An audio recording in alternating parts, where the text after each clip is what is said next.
¿Qué propósito tienen realmente los ensayos y los videoensayos en nuestras vidas? ¿Realmente son lo que prometen? ¿Son una fuente de conocimiento o son un estímulo más en nuestra vida? Y nosotros como creadores de este tipo de formatos, ensayos o videoensayos, ¿realmente somos conscientes de lo que conlleva y somos conscientes de la responsabilidad que estamos teniendo?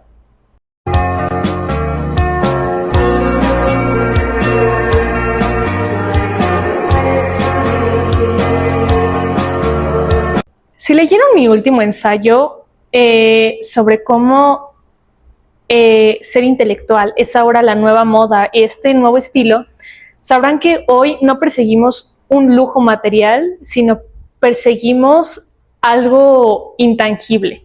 Y esto es el conocimiento. Hoy en día queremos y aspiramos a ser personas más profundas, más conscientes, más educadas en el sentido intelectual. Y esta búsqueda, aunque es legítima y aunque sí es válida, también está siendo moldeada por un ecosistema que favorece más a la inmediatez que a una reflexión real. Y es que nosotros buscamos el pensamiento en todas partes o en donde podamos. Y el primer lugar que tenemos a la mano, el más vasto de todos, pues es el Internet y son las redes sociales. Y nosotros vemos un video de 45 segundos en TikTok o en Instagram que pretende explicarnos una idea filosófica que a Platón le tomó años y varias calles de Atenas poder desarrollar completamente. ¿Qué nos quiere decir esto? Es decir, ¿realmente estamos nutriendo nuestra mente o solo estamos llenándola de estímulos que al final del día no significarán nada para nosotros? La mayoría cree que cultivar la mente se parece a plantar una semilla, con la idea básica que requiere plantar una semilla y lograr germinarla, es decir, ponerla en tierra, regarla, esperar a la luz. Y en un sentido práctico, nosotros, la mayoría, lo que haríamos sería sembrarla en una maceta y dejarla junto a la ventana en nuestra casa. Pero, ¿qué tal si esta idea fuera errónea? Si nosotros le preguntáramos a un agricultor qué se necesita para germinar una semilla y para que realmente dé sus frutos, nos diría algo más complejo que nuestra respuesta inicial. Nos diría que tenemos que buscar un suelo fértil, que tenemos que buscar un área en el que le dé la cantidad de luz solar necesaria y que debe de recibir la cantidad necesaria de agua. Y también checar si esta agua cuenta con el pH suficiente, cuenta con minerales necesarios, cuenta con todo este tipo de vitaminas que una planta necesita. También nos diría que debemos de checar si la temporada es la correcta para sembrar esta planta, porque recordemos que no todas las plantas se dan en los mismos lugares ni en las mismas temporadas. Entonces nos daríamos cuenta que cultivar esta planta es más compleja que simplemente ponerla en una maceta y dejarla en una ventana de nuestra casa. Y yo lo comparo así porque me parece que buscar conocimiento es similar. En el sentido que nosotros pensaríamos que queremos una maceta, cuando lo que realmente nosotros necesitamos, no queremos, necesitamos es una hectárea entera. No queremos solo una planta, queremos realmente un campo fértil. Pero nosotros realmente sabemos cómo cultivar este campo.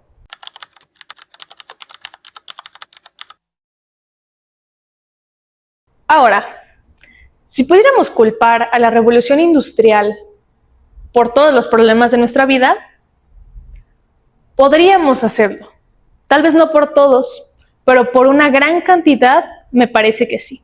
Porque este proceso en la historia no solo creó fábricas, sino que también creó un ideal humano dentro de nosotros y que se ha ido heredando. El de este obrero eficiente, rápido, productivo y capaz de hacer tareas repetitivas sin cuestionar nada. Nosotros somos obreros. No importa si somos oficinistas, estudiantes, freelancers, creativos. La mayoría de nosotros vivimos rutinas diseñadas para la productividad y no para el pensamiento. Ni siquiera hablemos del pensamiento crítico. Y esto realmente se refleja en la rutina, como les había mencionado. Es decir, viajes de más de 1 hora al trabajo, de ida y de vuelta, salarios que no siempre alcanzan para una comida decente, jornadas abusivas y la sombra de incertidumbre laboral. Y esto solamente es mencionando lo que implica un trabajo formal. Imagínense lo que puede implicar el trabajo informal. Y es que esta cultura del trabajo nos terminó desgastando tanto físicamente como mentalmente. Y nosotros cuando consumimos información, la consumimos y buscamos aplicar estas mismas normas de eficiencia, lo podemos llamar así, este ideal humano del obrero, también con la información. Queremos tener estos mismos criterios y no nos damos cuenta que esto también puede tener ciertas consecuencias, tanto para los que creamos este tipo de formatos como para los demás. Según la Asociación Americana de Psicología, APA, ha demostrado repetidamente que la multitarea reduce la retención de información entre un 40 y un 60%. La Universidad de Stanford ha mostrado que los multitaskers crónicos tienen peor rendimiento cognitivo que quienes hacen una sola cosa a la vez. Ahora, estos datos no nos quieren decir que esté mal hacer una cosa a la vez, que queramos hacer más de una cosa a la vez, ¿no? Que seamos multitaskers. Lo que está mal es ser un multitasker crónico. Tener esta necesidad provocada por la ansiedad y provocada por un ritmo de vida bastante acelerado que nos dice que debemos de hacer 2 cosas a la vez o incluso más. Entonces, cuando lo mezclamos con el conocimiento, con estas ganas de adquirir conocimiento, lo que puede pasar es que más que realmente adquirir este conocimiento, lo que estamos haciendo es nada más procesar estímulos. Porque eso es lo que pasa. Cuando tu cerebro está tan ansioso, necesita hacer varias cosas y se acostumbra a ese ritmo. Tienes que estar haciendo 2 cosas por lo menos al mismo tiempo. Y tu cerebro se acostumbra a ese ritmo porque está recibiendo los estímulos. Pero cuando tu cerebro se acostumbra lo suficiente a esos estímulos, le dejan de hacer efecto. Como si fuera una adicción, hagan de cuenta. Entonces, eventualmente va a necesitar más estímulos. Y los estímulos son eso, son estímulos. Pero no podemos volver la adquisición de conocimiento un estímulo, porque entonces este ejercicio que queremos hacer de nutrirnos y cultivarnos habrá valido para nada.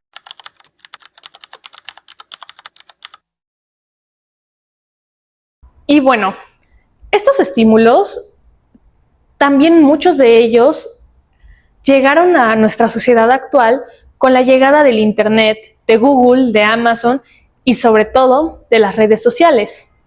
Y la pandemia del 2020 fue el acelerador definitivo. De pronto el mundo entero quedó encerrado en casa y lo único que teníamos frente a nosotros era una pantalla. Y la realidad es que a muchos jóvenes como a mí, o incluso de más edades, pero generalmente fueron jóvenes los que estaban más tiempo en TikTok, porque así empezó, pero literalmente TikTok nos frió el cerebro. Y no lo digo como una señora anticuada que lo dice por decir y que les dice que se van a ir al infierno por consumir tanto internet, porque la realidad es que esto sí está documentado. Estudios de Harvard, Beijing Normal University y varias neurociencias coinciden que la gratificación instantánea altera los circuitos de recompensa y reduce la capacidad de atención sostenida.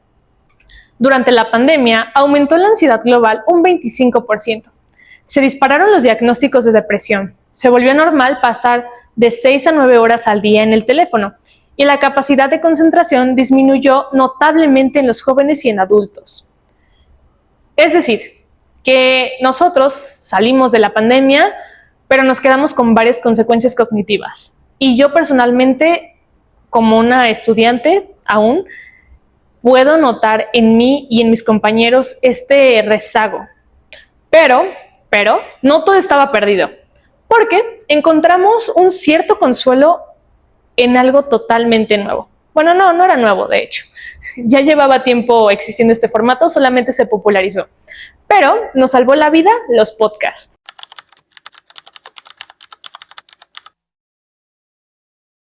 Ahora, los podcasts no llegaron en el auge de la pandemia, que sería en el 2020, sino que llegaron un año o dos después, 2021 o 2022, incluso 2023.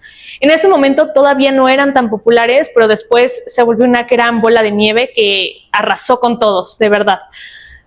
Pero un podcast realmente parecía la solución perfecta, porque para los creadores no necesitabas una cámara, no necesitabas verte bien, no debías realmente de editar un video ni de agregar emojis o memes, solo bastaba con un micrófono y con una historia.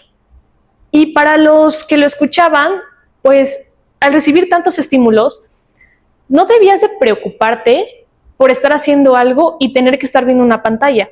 Es decir, podías lavar los trastes mientras escuchabas un episodio sobre superación personal o un análisis de emprendimiento, que hoy en día es lo más común. Entonces se volvió algo práctico, algo fácil y algo productivo para quienes lo escuchaban. Pero eso también se volvió una ilusión. Ahora, con el tiempo se volvió, tuvo la idea de que era fácil crearlos. Y todos empezaron a hablar de temas demasiado complejos sin el contexto adecuado. De pronto empezamos a tener podcasts de salud mental, de política, de filosofía y sociología, y se convirtieron en temas de sobremesa y dejaron de ser temas de disciplina. Y es aquí cuando llega como este cuestionamiento sobre que la accesibilidad es buena, pero también puede ser peligrosa, porque no todos tienen las herramientas para hablar con responsabilidad sobre un tema delicado, y aún así lo hacen o lo hacemos.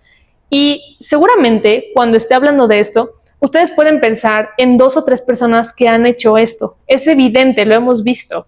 O sea, no es algo simplemente que esté diciendo. Estoy segura de que ustedes pueden recordar a alguien que haga este tipo de cosas.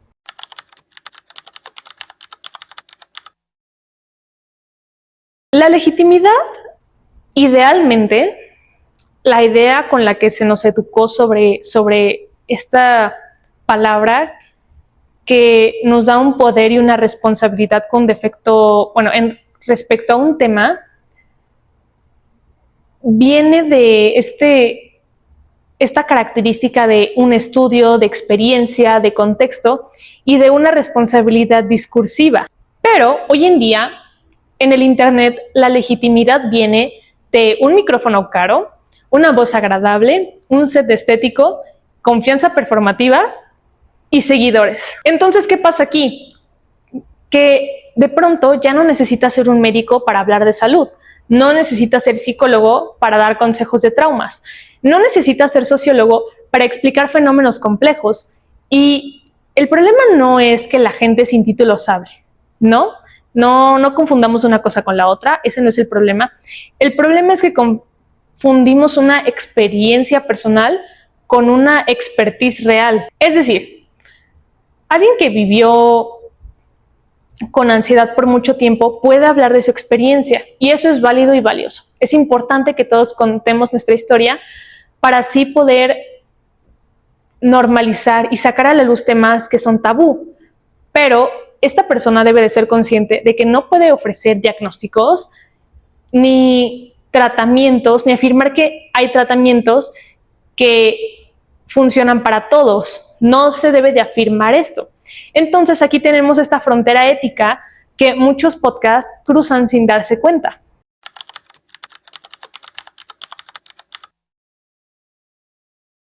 Ahora, pasemos al ensayo. El ensayo históricamente no era para cualquiera, así como el conocimiento. Montaigne, Bacon, Emerson y Woolf lo usaron para explorar ideas desde la duda, es decir, desde una humildad intelectual, si le podemos llamar así. Entonces aquí nos damos cuenta cómo el ensayo nunca fue un texto de certezas, sino más bien de preguntas. Y hoy en día el ensayo digital, como por ejemplo los que subimos en Substack, se ha transformado en un género híbrido entre un diario íntimo, una opinión y un análisis ligero que también busca resolver algunas dudas personales. Por lo menos así yo también lo uso y ha sido muy útil. Pero, es decir, este es un formato increíble. A mí me gusta bastante. Yo creo que desde que descubrí que este formato, pues nunca más lo solté. Y es súper accesible, ¿no? Desde el punto de vista en el que todos pueden crear un ensayo y tienes la libertad de publicarlo y de encontrar a más gente que comparta tu opinión o que necesite escuchar eso que dijiste en ese ensayo o cualquier otra cosa. Pero también corre el riesgo de diluirse cuando se confunde esta honestidad con un conocimiento real. Y bueno, también una cosa, este ensayo lo hice porque yo vengo cargando con una frustración y una fatiga desde hace algunos días, porque yo siento que, bueno, les voy a explicar un poco.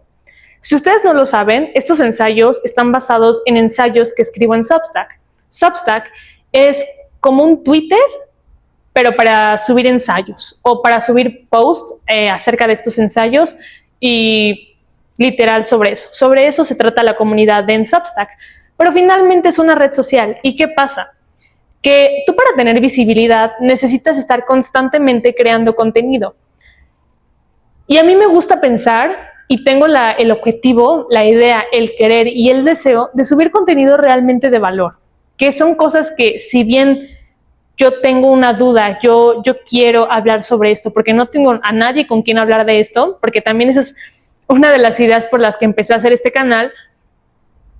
También es cierto que es pesado, porque es llevar una especie de racha para tú poder mantenerte vigente y mantenerte visible. ¿Y qué pasa con esto? Que el tiempo se reduce. Yo, por ejemplo, subo ensayos 3 veces por semana y trato de hacer lo mismo con los videos.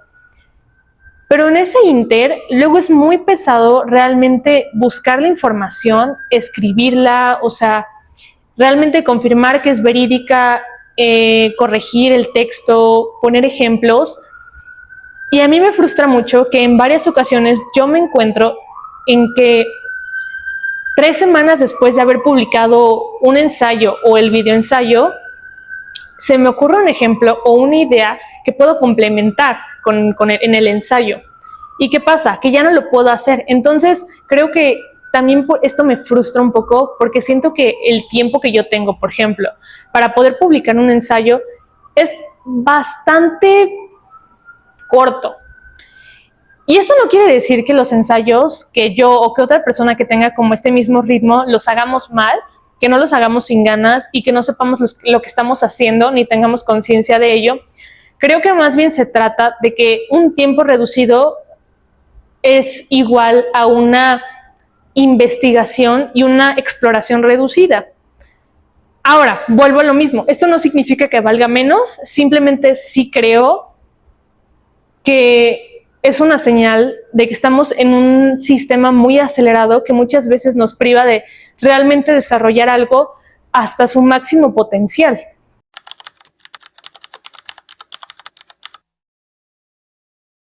Y ahora, un podcast no siempre nos basta. Nosotros a veces al escuchar este podcast queríamos ver los gestos de las personas, ver las referencias visuales, los clips que acompañan a un argumento. Y es por eso que la gente empezó a hacer este formato híbrido entre grabarse haciendo el podcast y hacer un podcast que se podía publicar en plataformas como Spotify o plataformas como YouTube. Podías tener los dos.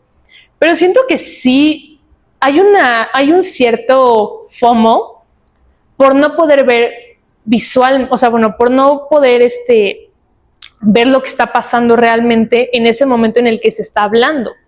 Y yo creo que esto es algo totalmente válido, porque a pesar de que son redes sociales y a pesar de que posiblemente nunca en tu vida hayas conocido a la persona que estás escuchando en este momento, nosotros sí queremos realmente conectar con ellos. Y el problema de estos podcasts es que uno, no ves a la persona. Y esto no tendría nada de malo, de hecho sería bastante útil porque como personas hoy en día nosotros el sentido que más usamos es la vista. Pero estamos hablando de que son podcasts desarrollados por personas que muchas veces no están especializadas en podcast, que no tienen un conocimiento de cómo realmente acercarse a nosotros por medio de este sentido. Estamos hablando de personas que en algún momento de la pandemia, generalmente esto ocurre, pero tampoco quiero generalizar, que en algún momento de la pandemia se les ocurrió que como ellos tenían experiencia en un área, podían hablar sobre eso y compartir sus conocimientos. Y los comparten frente a un micrófono. Pero esto no quiere decir que ellos realmente sepan cómo usar ese micrófono al 100%. Es decir, nosotros podemos escuchar a la persona, pero no tiene la misma experiencia, no tiene el mismo expertise que, por ejemplo, una persona que hace audiolibros, por así decirlo. Este es el ejemplo que más se me ocurre en este momento. Pero entiendan, o sea, espero que se entienda un poco la idea sobre eso, que como nosotros... Espero que entiendan un poco la idea, espero que sí me haya explicado bien, pero finalmente nosotros realmente necesitamos conocer a la persona que estamos escuchando, porque su voz, queramos o no, no es suficiente. Y entonces es así como nace este videoensayo moderno, que resulta ser un heredero de lo que antes eran los ensayos de YouTube como ContraPoints, Nerdwriter y PhilosophyTube. También es heredero de la crítica cultural, la educación informal y esta estética editorial.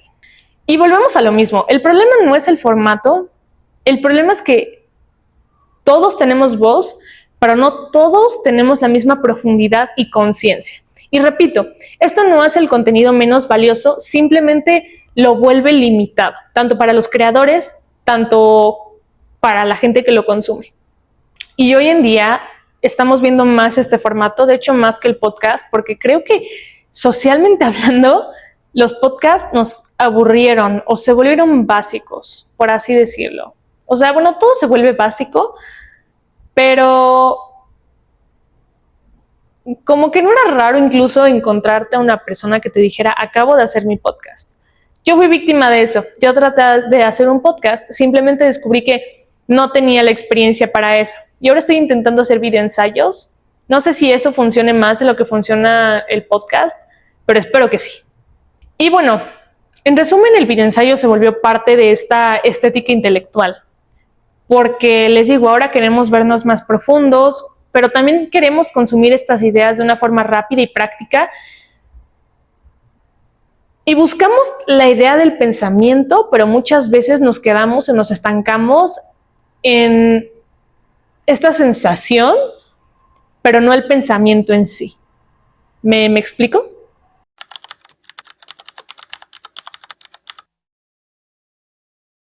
Pero bueno, ¿realmente son malos los videoensayos o los ensayos? Bueno, a ver, yo creo que son malos cuando nosotros intentamos forzar una narrativa falsa, o cuando plagiamos o distorsionamos la información, o presentamos una opinión como una verdad absoluta, cuando nosotros confundimos experiencia personal con rigor académico, cuando se genera más ruido que claridad en el contenido, o cuando se manipula emocionalmente a la audiencia, o también cuando pretendemos tener una autoridad que realmente no tenemos.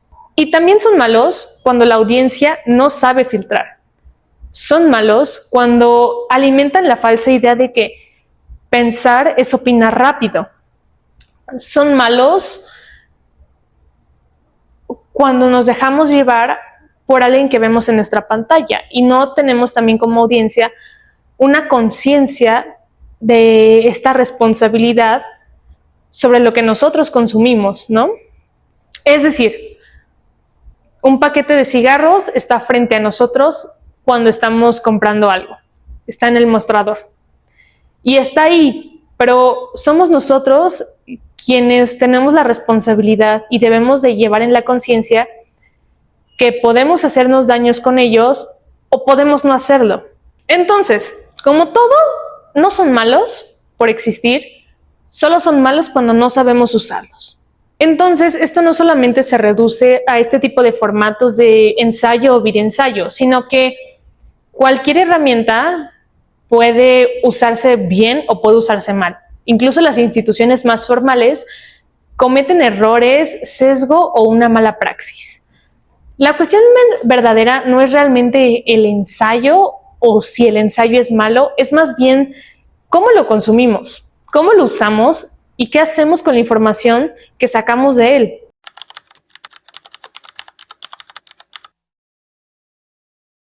Entonces, para finalizar, los ensayos, los podcasts y los videoensayos no son malos en sí mismos, sino que representan esta democratización de un pensamiento y una oportunidad para que más personas expresen dudas, compartan experiencias y enriquezcan nuestra cultura.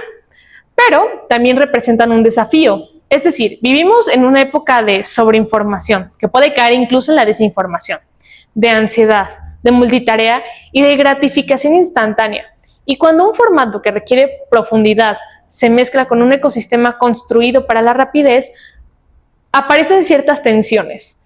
El problema real entonces no es el formato, es más bien la superficialidad con la que nosotros consumimos algo, lo que sea, no solo ensayos o videoensayos. Se trata de esta falta de rigor y de esta presión por opinar rápido sobre un tema para no quedar en el olvido. Entonces, el consumo multitarea que nos hace creer que estamos aprendiendo mientras solo estamos sobreviviendo cognitivamente. Pero para todo problema hay una solución. Nosotros como personas debemos realmente aprender a verificar fuentes, distinguir entre experiencia y expertise, consumir contenido más lentamente para generar menos necesidad de estímulos al mismo tiempo, valorar esta paciencia intelectual, porque la eficacia y la rapidez para responder no es símbolo de inteligencia. Buscar también una profundidad en este algoritmo que no favorece para nada este tipo de contenido con más dedicación que un contenido con más limitación en el tiempo y en la profundidad. Y también como creadores debemos ser conscientes de siempre tratar de crear un contenido íntegro, honesto y responsable. El ensayo, el videoensayo e incluso el podcast, yo creo que son herramientas que hoy en día son necesarias, que van a seguir aquí por mucho tiempo y ojalá que sí, porque por lo menos yo disfruto mucho hacer este tipo de formato, me encanta. Adoro hablar frente a la cámara, no lo voy a negar, me gusta muchísimo, pero es importante recordar que pensar toma tiempo, al igual que cultivar, ¿no? Toma mucho tiempo. Entonces, hay que darnos cuenta que no basta con plantar una semilla, sino que también debemos de cuidar la tierra. Pero bueno, espero que les haya gustado este ensayo, que le hayan entendido. Si no es así, si algo no les quedó claro, les dejo abajo el link para que vayan al ensayo escrito en Substack, que les digo, todos mis videoensayos están basados en los ensayos de Substack, pero van a encontrar más información allá. Entonces, si quieren algo más, vayan para allá, les va a gustar mucho. Tengo muchas cosas interesantes. Y coméntenme si han tenido esta experiencia de frustración como creador de contenido, como audiencia, que algún contenido no les haya parecido realmente bueno, que valga la pena o que simplemente sea responsable. Y pues no olviden suscribirse, darle like, activar la campanita de notificaciones y compartir este video. Gracias.